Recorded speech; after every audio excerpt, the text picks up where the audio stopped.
नमस्कार दोस्तों, मैं पंकज वर्मा आप सभी का स्वागत करता हूं। आज हम बात करेंगे फ्रांसीसी क्रांति। नाइन्थ क्लास का जो एनसीईआरटी है, नाइन्थ क्लास का इतिहास का, उसका पहला चैप्टर है फ्रांसीसी क्रांति, इसी पे बात करेंगे। तो सीधा हम बात करते हैं। देखिए, पहले तो किताब का जो पहला इसका पेज, जो फ्रांसीसी क्रांति का जो पहला पेज है, तो उसमें आपको एक तरह से कैसे मूवी में आप ट्रेलर देखते हैं, तो उसी प्रकार से इसका पहला पेज जो है ट्रेलर है। इसमें होता क्या है कि फ्रांसीसी क्रांति 1789 ईस्वी में होता है। इसमें राजा जो है नागरिकों पर गोली चलवाता है। क्यों चलवाता है हम आगे डिटेल में पढ़ेंगे। नागरिक लोग जो है बास्तिल एक जेल होता है, किला होता है, उसको तोड़ करके वहाँ से गोला बारूद की मिलने की संभावना के साथ उसको तोड़ता है, वहाँ से कैदी को छुड़वा देता है ना। वहाँ के सम्राट को फांसी पड़ता है। तो ये सब सारी घटनाएं होती है इसमें। लेकिन ये सब घटनाएं किस क्रम में घटती है, क्यों घटती है, इसको हम आगे डिटेल में समझते हैं। तो सीधा आगे बढ़ते हुए, तो सबसे पहले हम ये जानेंगे कि जो फ्रांस में जो है 1774 ईस्वी में बुर्बो वंश का जो है एक शासक लुईस 16वां फ्रांस की राजगद्दी पे बैठता है। उस स्थिति में वो 20 साल का था आदमी, और उसका शादी जो है ऑस्ट्रिया की राजकुमारी मेरी एंतोइनेट से होता है। ठीक है, ये चीज़ समझना है। अब वहाँ पे सबसे पहले हम ये समझते हैं कि स्थिति वहाँ पे क्या था। जो फ्रांस जब राजगद्दी पे बैठता है तो वहाँ का जो राजकोष होता है, यानी आर्थिक स्थिति होता है, वो काफ़ी कमज़ोर होता है। कमज़ोर इसलिए हो जाता है कि फ्रांस लंबे समय से जो है ब्रिटेन के साथ युद्ध करता है, उधर अमेरिका को साथ देता है ब्रिटेन के खिलाफ, 7 वर्षीय युद्ध लड़ता है, कई प्रकार के युद्ध में शामिल रहता है। इस कारण वहाँ का जो है आर्थिक स्थिति खराब रहता है। तो इतना एक आपको सिनेरियो माइंड में हो जाना चाहिए। दूसरा बात आपको ये समझना है साथ में कि उस समय जो फ्रांस का जो समाज था वो कैसा था। तो फ्रांस का समाज जो था उसमें वो 3 वर्गों में बटा हुआ था। एक पहला वर्ग जो था पादरी वर्ग था, है कि नहीं। पादरी वर्ग वो जो, इसे कहने का मतलब धार्मिक व्यक्ति जो कह सकते हैं, इसे भारत में मान लिया जाए कि कह सकते हैं कि ब्राह्मण जो होते हैं जो पूजा वगैरह करवाते हैं मंदिर में, तो उसी प्रकार से वहाँ चर्च में जो होते हैं उसको पादरी कहा जाता है। तो पहला पादरी वर्ग था।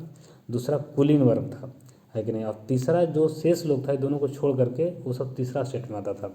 अब तीसरा स्टेट के लोग भी जो है 3 भाग में बटा हुआ था, ये चीज़ भी ध्यान देना है। इसमें पहला वर्ग में देखिए कि बड़े व्यवसायी, अदालती कर्मचारी वगैरह, वकील वगैरह इसमें है।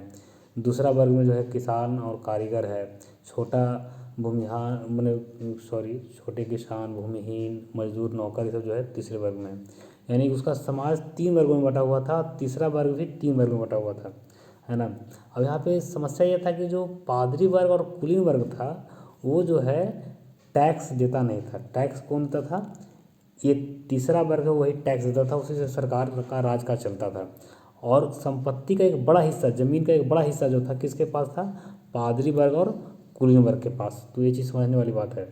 संपत्ति ज़्यादा इन दोनों के पास है, पादरी वर्ग और कुलीन वर्ग। कुलीन वर्ग का मतलब कह सकते हैं कि जैसे भारत में जमींदार वर्ग था, जिसके पास ज़मीन बहुत ज़्यादा होता है कि नहीं। उस टाइप के व्यक्ति जो सामंत कह सकते हैं आप, तो वो लोग थे। तो उनके पास जो है ज़मीन वगैरह संपत्ति संसाधन ज़्यादा था, लेकिन वो टैक्स नहीं देता था क्योंकि उसको विशेषाधिकार मिला हुआ था, है कि नहीं। टैक्स देने का काम पूरा तीसरा वर्ग करते थे, इसमें ये फलना फलना लोग शामिल थे। अब देखिए आगे क्या होता है इस स्थिति में कि जब आर्थिक स्थिति राज्य का खराब रहता है कि नहीं, समझ रहे हैं।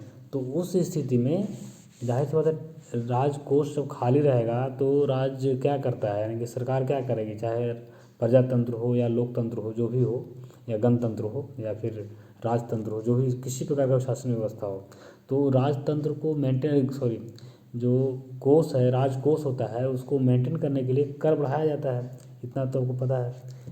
तो अब आगे देखिए क्या है यहाँ पे, एक पॉइंट वाली बात यह है कि वनडे एग्जाम के लिए बहुत अच्छी लाइन है कि चर्च के जो किसान होते थे, चर्च जो है किसानों से टैक्स लेता था, जिसका नाम था टाइथ, है ना, टाइथ। तो टाइथ जो टैक्स होता था वो चर्च द्वारा किसानों से लिया जाता था। दूसरा टैक्स जो टाइल था वो सरकार द्वारा सभी व्यक्ति से, मैंने जो तीसरा स्टेट था वो सबसे लिया जाता था, एक तरह से ही प्रत्यक्ष कर था। इसके अलावा और भी नमक कर, तम्बाकू, ये सब पर जो है टैक्स लगता था। तो ये चीज़ें स्थिति थी वहाँ की समाज की। इसके बाद आगे हम बढ़ते हैं। तो इसमें क्या था कि उसमें फ्रांस का जो जनसंख्या था 1789 में, वो करीब 2.8 करोड़ था। ये चीज़ ध्यान रखना है कि 2.8 करोड़ उसमें आबादी थी, और आर्थिक स्थिति खराब, खाने के लिए नहीं था। उसको पाव रोटी वहाँ का मुख्य खाद्य पदार्थ था उस समय। तो खाने के लिए लोग को बहुत संघर्ष करना पड़ता था, मिल नहीं पाता था, लंबे लंबे लाइनें दुकानें पे रहती थी, है कि नहीं। अमीर गरीब की जो खाई थी चौड़ी होती जा रही थी, तो काफ़ी लोग परेशान थे, जीविका संकट में था। इस स्थिति में देखिए तीसरा वर्ग यानी कि मध्यम वर्ग का उदय होता है। मध्यम वर्ग समझते ही हैं, तो कोई भी कहीं भी जब थोड़ा आंदोलन टाइप का होगा तो वहाँ पे मध्यम वर्ग का भूमिका बहुत ज़बरदस्त होता है। तो एक तो मध्यम वर्ग का भूमिका होता है जो इसमें व्यापारी वगैरह शामिल होते हैं, और एक बहुत बड़ा फैक्टर जो है दार्शनिकों का होता है, जैसे जॉन लॉक, रूसो, मॉन्टेस्क्यू जैसे फिलोसफर जो है कुछ वैश्विक विचारधारा प्रस्तुत करते हैं, कुछ किताबें लिखते हैं, और उसमें जो है लोकतांत्रिक सिद्धांतों को बताते हैं कि भाई सबको अधिकार होना चाहिए वोट देने का, स्वतंत्रता, व्यक्ति की स्वतंत्रता होना चाहिए लोगों को। तो इस प्रकार की विचारधारा को जब प्रोत्साहित किया जाता है तो लोगों में अवेयरनेस आता है कि नहीं। तो अवेयरनेस इसमें सबको किताब का कुछ नाम जो है याद रखना है, जैसे द स्पिरिट ऑफ लॉज है तो कौन लिखा है, मॉन्टेस्क्यू लिखा है। द सोशल कॉन्ट्रैक्ट है तो रूसो लिखा है। तो इन सारे में जो है लोकतांत्रिक विचारधारा को प्रमोट किया जाता है, इतना आपको समझना है। अब इस स्थिति में देखिए क्या होता है कि लोग एक तरह से परेशान तो थे ही। अब यहाँ पे दो फैक्टर है, एक जो है मध्यम वर्ग काम कर रहा है, विरोध कर रहा है कि भाई हम लोग टैक्स दे रहे हैं सिर्फ, तुम लोग मज़ा मार रहे हो। दूसरा फैक्टर एक है कि दार्शनिक जो है लोगों को प्रमोट कर रहा है, प्रोत्साहित कर रहा है कि जो है गलत हो रहा है लोगों के साथ, थोड़ा इसका समाधान होना चाहिए, है ना। तो इन्हीं सारी स्थितियों में जो है क्रांति का जन्म होता है। अब क्रांति कैसे होता है इसको समझना है आपको। क्रांति क्या होता है कि जब टैक्स को और बढ़ाना होता है तो एक प्रावधान था ऐसा कि भाई तीनों स्टेट जो था उसका बैठक होता था, है कि नहीं। तो लुईस सोलामा जो है 5 मई 1789 ईस्वी को, है कि ना, वो जो है टैक्स को के संदर्भ में या उसको बढ़ाने के लिए तीनों स्टेट के जनरल की बैठक बुलाई। जो तीनों स्टेट का जो बैठक होता था उसको स्टेट जनरल कहा जाता था, ये चीज़ ध्यान रखना है। तो स्टेट जनरल की बैठक का मतलब तीनों बैठक का जो व्यक्ति है, तीनों बैठक का जो प्रतिनिधि है वो यहाँ इसमें शामिल होता था। अब इसमें देखिए एक चीज़ समझने वाली बात यह है कि जो पहला दूसरा स्टेट था यानी कि पादरी वर्ग और कुलीन वर्ग था, उसका जो है वो बैठक में 300 प्रतिनिधि शामिल हुआ। को किसका, पादरी वर्ग का और कुलीन वर्ग का। और जो तीसरा स्टेट था उसका 600 प्रतिनिधि इसमें शामिल हुआ। अब यहाँ पे इस व्यवस्था में यानी कि बैठक में इस बात पे द्वंद्व क्रिएट हो गया कि पहले से प्रथा ये चला आ रहा था कि हर जो वर्ग था यानी 3 वर्ग था तो तीनों का एक मत जो है पड़ता था कोई भी निर्णय लेने के लिए। लेकिन इस बार विवाद ये हुआ कि जो तीसरा स्टेट जनरल के नियम के विरुद्ध, मतलब कहने का मतलब है कि जो तीसरा वर्ग था वो बोला कि नहीं ऐसा कीजिए कि वोट हर व्यक्ति करेगा यानी हर प्रतिनिधि करेगा। जैसे अब तीसरा स्टेट के वर्ग जो है 600 व्यक्ति भाग लिया था, 600 प्रतिनिधि भाग लिया था, तो हम लोग 600 वोट सारे सदस्य सब वोट करेंगे। इस बात को लेकर के वहाँ पे द्वंद्व क्रिएट होता है कि नहीं। और द्वंद्व क्रिएट होने पे मतलब उसका कोई परिणाम नहीं निकलता है और तीसरे स्टेट के व्यक्ति जो है वहाँ से निकल लेते हैं, वहाँ से चले जाते हैं, है कि नहीं, बिना कोई निर्णय के। और आ करके उन लोग कहाँ बैठक करते हैं, 20 जून को जो है बारसाए के एक इंडोर स्टेडियम में जो है टेनिस कोर्ट था उसी में बैठक करते हैं और अपने आप को नेशनल असेंबली घोषित करते हैं कि देश का हम जो है नेशनल असेंबली हैं, है कि नहीं। अब कोई भी निर्णय जो लिया जाएगा हमारे अथॉरिटी से लिया जाएगा, हमारी सहमति से लिया जाएगा। तो इस प्रकार का जो है विरोध एक तरह से शुरू हो जाता है, लुईस सोलामा का विरोध शुरू हो गया। ध्यान रखिए इसको, बस दिमाग में जो है हटाते जाइए कि हो क्या रहा है। अब इसका जो नेशनल असेंबली का नेतृत्व कौन कर रहा था, थी बहुत इंपॉर्टेंट चीज़ है कि मिराबियो और आबेसिए, ये 2 व्यक्ति जो है इसका नेतृत्व कर रहा था। मिराबियो जो था वो कौन था, कुलीन परिवार से संबंधित था, और ये आबेसिए था, ये पादरी से संबंधित था। लेकिन फिर भी वो जो है इसका विरोध कर रहा था, विशेषाधिकार का विरोध कर रहा था, और जो निचले लोग थे यानी कि तीसरा स्टेट था उसका समर्थन कर रहा था व्यक्ति, है कि नहीं। अब आगे क्या होता है उसको आगे समझिए कि इसी स्थिति में जब विरोध पूरा एक तरह से समझिए कि चरम पे था, राजा का विद्रोह हो रहा था सभी जगह जगह पे, उस स्थिति में लोग एक तरफ महंगाई से जूझ रहे थे, पाव रोटी के लिए तड़प रहे थे, जमाखोरी कर रहा था, कोई खाने के लिए तड़प रहा था। तो बिल्कुल स्थिति क्रिटिकल कह सकते हैं उसको। उस स्थिति में क्या करता है कि राजा जो है उस पेरिस में प्रवेश करने के लिए, सम्राट की सेना जो है पेरिस में प्रवेश करने का उसको अनुमति देता है कि मारो गोली साले को, है कि नहीं। तो इस प्रकार से जब वहाँ पे आदेश दिया जाता है तो 14 जुलाई को बास्तिल में जो है एक घटना होती है। यानी कहने का मतलब लोग जो हैं, लोगों को लगता है कि राजा जो है हम लोग को मारने का आदेश दे दिया है, तो ऐसा करो कि जितना ज़्यादा से ज़्यादा हो सकता है हम लोग भी हथियार इकट्ठा करो।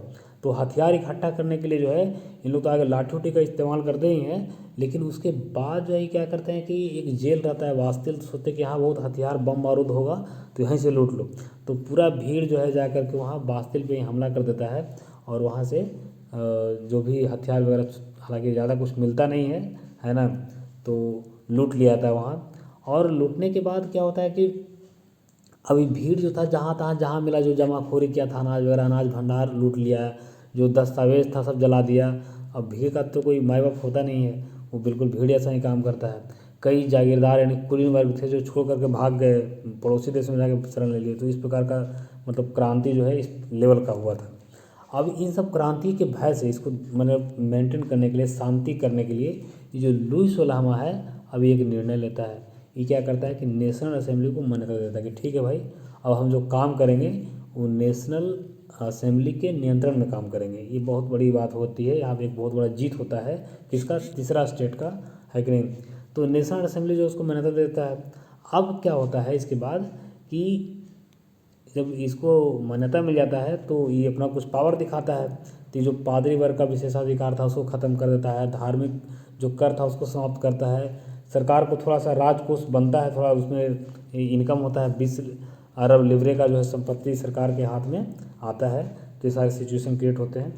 अब आगे क्या होता है कि फ्रांस में एक तरह से समझिए कि संवैधानिक राजतंत्र बन जाता है। देखिए राजतंत्र का मतलब क्या होता है, राजा के बेटा राजा बनेगा, लेकिन अब यहाँ कि उसके बगल में एक संविधान बन गया है। अब राजा काम किसके अकॉर्डिंग करेगा, संविधान के अकॉर्डिंग करेगा। संवैधानिक राजतंत्र का मतलब हुआ कि राजा मनमानी नहीं करेगा, राजा पर नियंत्रण होगा किसका, संविधान का। तो ये जो है सम्राट की शक्ति को एक तरह से सीमित करने का प्रयास किया गया, इसके माध्यम से सीमित किया गया। अब देखिए सरकार अब कैसे काम करे, थोड़ा इसको समझना बहुत ज़रूरी है। ये जो है फिगर है इसको बहुत बढ़िया समझिए। इसमें क्या होता है कि जो देखिए एक तरफ विधायिका है, ये कार्यपालिका है और ये न्यायपालिका है।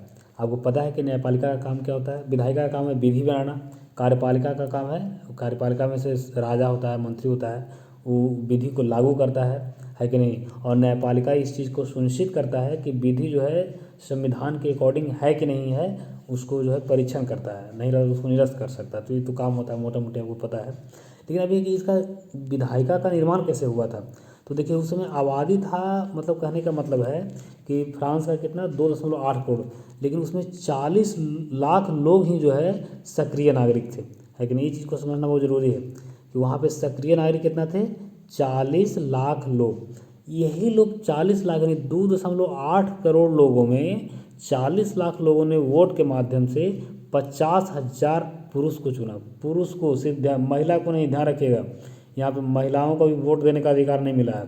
तो वोट कौन दे रहा है, सिर्फ पुरुष वोट दे रहा है। और 50,000 जो निर्वाचक यानी कि एक तरह से निर्वाचक मंडल का चुनाव हुआ, और उन 50,000 लोगों द्वारा, है कि नहीं, 745 नेशनल असेंबली के सदस्यों का चुनाव होता है कि नहीं। तो ये विधायिका बन गया, विधायिका का निर्माण हो गया ये।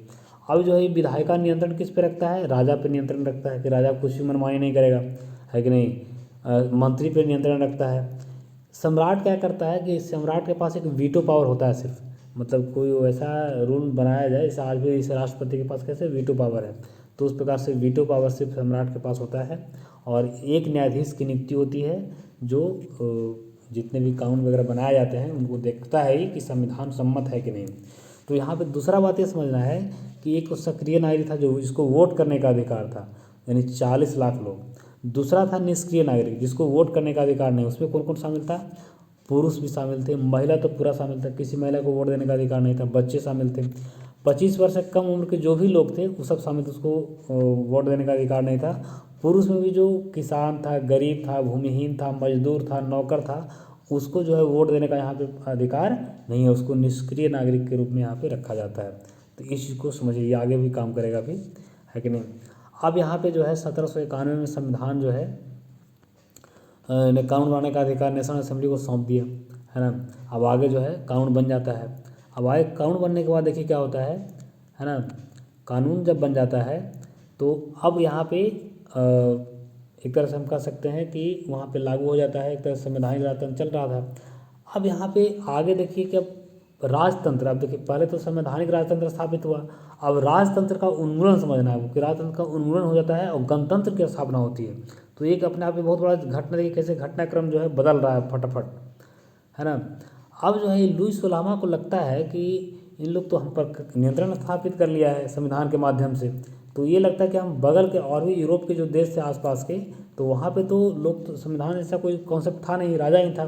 तो वो जो है आसपास के राजाओं से बात करता है कि भाई कुछ हमको पड़ोसी देश जो है कुछ सेनाओं को मत कर दो, हम ये जो संविधान इसको हटाते हैं, फिर हम अपना वैसे ही शासन स्थापित कर लेंगे।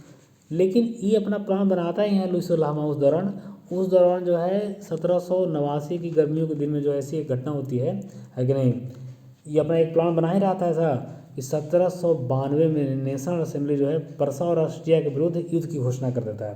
देखिए परसा और ऑस्ट्रिया उसका पड़ोसी देश है और वहाँ भी एक तरह से राजतंत्र है, और जो है यहाँ पे नेशनल असेंबली जो होता है फ्रांस का, वो इसके खिलाफ युद्ध की घोषणा कर देता है। अब इसमें युद्ध में क्या होता है कि सारे लोग, बहुत जो यूरोप के थे, जो फ्रांस के लोग थे, है कि नहीं, एक तरह से स्वयं सेवी संगठन टाइप के लोग, वो सब लठाए सब शामिल हो गए। और इन लोग का एक था कि भाई अब यहाँ पे कोई देश में, है कि नहीं, राजतंत्र नहीं रहेगा, सब जगह जो है लोकतंत्र गणतंत्र की स्थापना करो, है ना। इस तरह का एक तरह से हवा उठता है। और यहाँ पे एक गीत बहुत काफ़ी फेमस होता है मार्सिले, जो रॉजेट दी लाइल द्वारा रचित है मार्सिले, जो आज भी मार्सिले जो है आज भी फ्रांस का राष्ट्रगान है कि नहीं।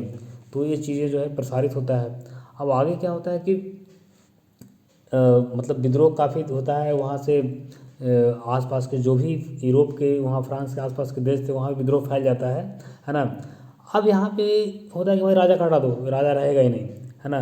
तो एक तरह से हम यहाँ पे इस स्थिति में क्या होता है कि अब इसमें देखिए दो पहलू है यहाँ पे, एक तो राजा को हटाया जाएगा, गणतंत्र स्थापित किया जाएगा, गणतंत्र स्थापित किया जाएगा। अब तीसरा एक वर्ग जो भी था जिसको वोट देने का अधिकार नहीं मिला था पिछला बार नेशनल असेंबली में, उसमें गरीब, मजदूर, नौकर, महिला, वो सभी विरोध कर रही थी, तो उसका नेतृत्व करता है मैक्समिलियन रॉबेस्पियर। यहाँ पे बहुत इंपॉर्टेंट चीज़ है, ये चीज़ आपको ध्यान रखना है, वो उसका नेतृत्व कर रहा था मैक्समिलियन रॉबेस्पियर, है कि नहीं, जो समाज के, और इसने एक क्लब बनाया था, है कि नहीं, जैकोबियन क्लब, है कि नहीं, काफ़ी फेमस है, या पहले भी पता होगा आपको।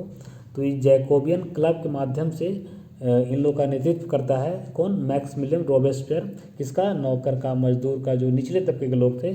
और ये क्या बात करता है, ये कहता है कि भाई ऐसा करो, सार्वभौमिक मताधिकार दो, सबको वोट देने का अधिकार दो, है कि नहीं। ये जो है जैकोबिन जो है, इसको 100 कुलात के नाम से भी जाना जाता है, कि ध्यान रखिएगा, इसको जो जैकोबियन लोग है इसको 100 कुलात के नाम से भी जाना जाता है। लाल रंग की टोपी पहनता था, है ना, इसका एक मतलब अपना सिंबल होता था। आज भी देखो कई राजनीतिक पार्टियां का अपना अपना ड्रेस होता है कि नहीं। तो इस प्रकार से जो है इन लोग काफ़ी हिंसक विद्रोह करता है।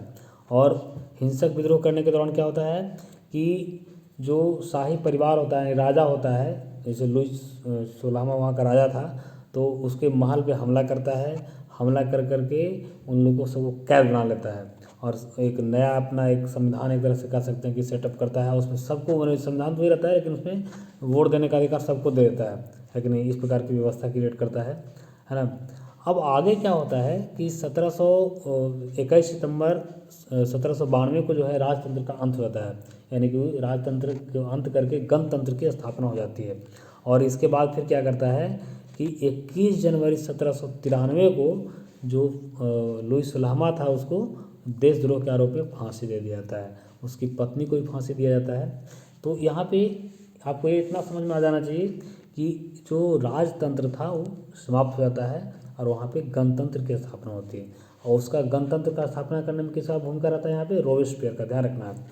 अभी रोबेस्पियर का थोड़ा सा विकराल रूप देखिए, ये क्या करता है, अगर तांडव मचाता है अभी, है कि नहीं। अभी इसका तांडव देखिए, ये तांडव क्या मचाता है कि इसको जब पावर मिलता है, जब वहाँ का एक तरह से शासक बनता है फ्रांस का, है कि नहीं, तो इसके शासनकाल को आतंक राज कहा गया।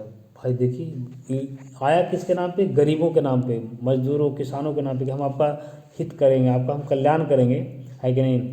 जब इसके हाथ में पावर आता है तो ये क्या करता है कि एकदम कठिन कानून लाता है कि नहीं। कोई भी इसके खिलाफ कोई बोले तो उसको क्या करता है, गिलोटिन पे चढ़ाता है। गिलोटिन क्या होता था, एक तरह से 2 खंभा रहता था, उसके बीच में आरी से, मतलब एक तरह से सर से जो है धड़ को अलग कर दिया जाता था, एक सजा था गिलोटिन। गिलोटिन पे चढ़ाने का मतलब है कि सर को जो है धड़ से अलग कर देना। तो इस मैंने देशद्रोह के नाम पर या उसके खिलाफ जो भी बगावत करने का नाम लेता था या कुछ करता था उसको गिलोटिन पे ही चढ़ा देता था। अंत में क्या होता है कि इसको भी न्यायालय जो है, क्योंकि न्यायालय तो रहता ही है, तो न्यायालय जो है इसको भी जो है दोषी मानता है और दोषी मानते हुए इसको भी कहाँ करता है, चढ़ा देता है, कहाँ, इसको भी गिलोटिन पे चढ़ा देता है। तो ये चीज़ आपको